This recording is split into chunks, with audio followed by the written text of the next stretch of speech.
Pendant les dîners et la plus grande partie du soir, si Fiasson était le sujet de la conversation, l'article de la lettre du gouverneur transmettant les instructions du ministre, important que ceux de nous qui manquerions d'égard pour le gouverneur ou se montrerions autrement répréhensibles seraient envoyés au Cap de là en Europe et qui, dans ces cas, on y insistait fortement, ce serait à nos frais, nous a fort réjouis. Comme nous nous égayions beaucoup sur cette tournure, l'empereur a dit, je conçois que ce genre de menaces vous étonne, vous paraissent ridicules, mais il est plus simple pour Lord Bathurst. Et je suis sûr que n'imagine pas de plus terrible punition au monde.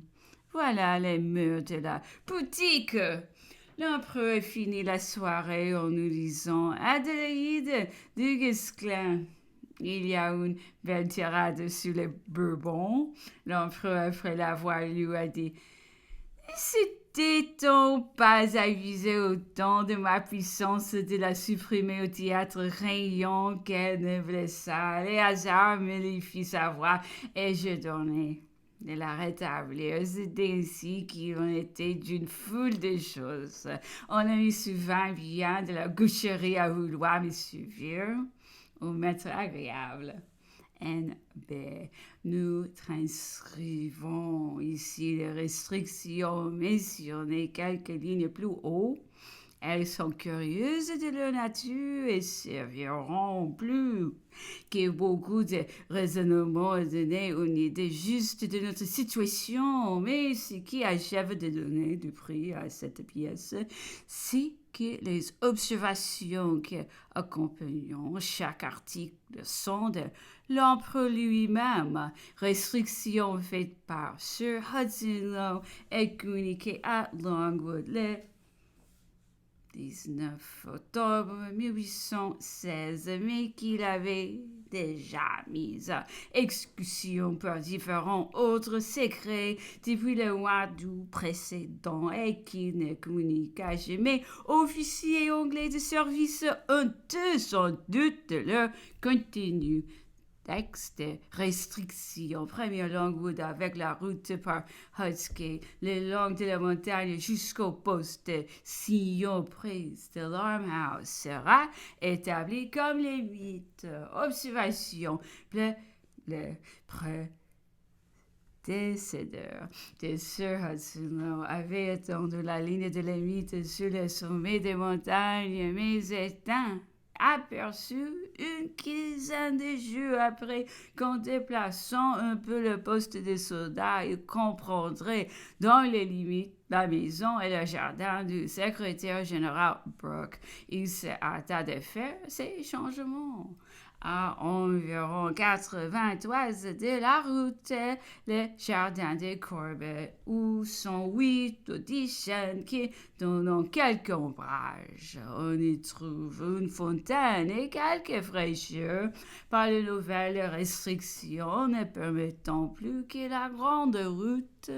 On a substitué une simple ligne à une surface et on a exclu des limites la maison du secrétaire et le jardin Corbett. Deuxième, des sentinelles marqueront les limites que personne ne pourra traverser peut approcher de la maison de Longwood ou de son jardin sans la permission du gouverneur. Observation, d'après les premiers règlements auxquels était soumis notre établissement dans cette île et que le gouvernement anglais a approuvé, voici comment on venait à Longwood. Le gouverneur, l'admiral, le colonel commandant le régiment et le camp, les 2 membres du conseil de la Compagnie des Indes et le secrétaire général, qui étaient les principales autorités de l'île, pouvaient en traverser la ligne des sentinelles sans à coup de passe, permission de qui que ce soit. Les habitants devaient avoir une permission du gouverneur, les marins, de leur amiral, les soldats, de leur colonel et enfin les habitants. Les marins, les officiers pouvaient venir avec une permission du comte de Bertrand lorsque l'empereur les faisait demander. Cet arrangement qui subsista 8 mois n'eut aucun inconvénient par le règlement actuel qui est force depuis le mois d'août, mais qui n'a été communiqué que par cet article. Nous sommes gardés au secret, donc nous n'ayons aucun commerce avec les habitants. Ces derniers, les officiers, les marins, répugnons également à l'idée d'avoir à demander au gouverneur la permission de se rendre à Longwood et d'avoir suivi un interrogatoire sur le motif qui les y fait aller. Les étrangères, soit officiers, soit fonctionnaires venant des Indes qui touchaient cette île et qui désiraient voir l'empereur se présenter ordinairement chez le comte Bertrand, qui leur disait le jour et l'heure où ils seraient reçus.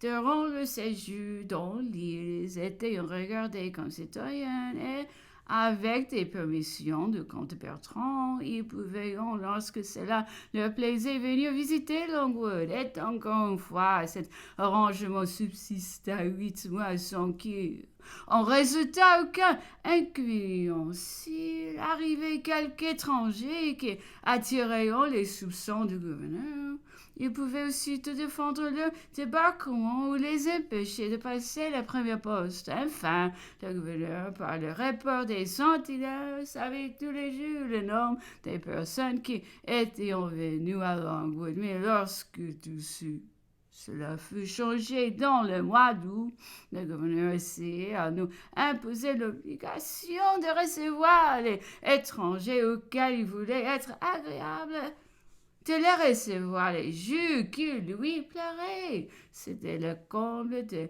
l'outrage. L'empereur fut obligé de déclarer qu'il ne verrait plus personne. A-t-il terminé ici toutes ces insultes?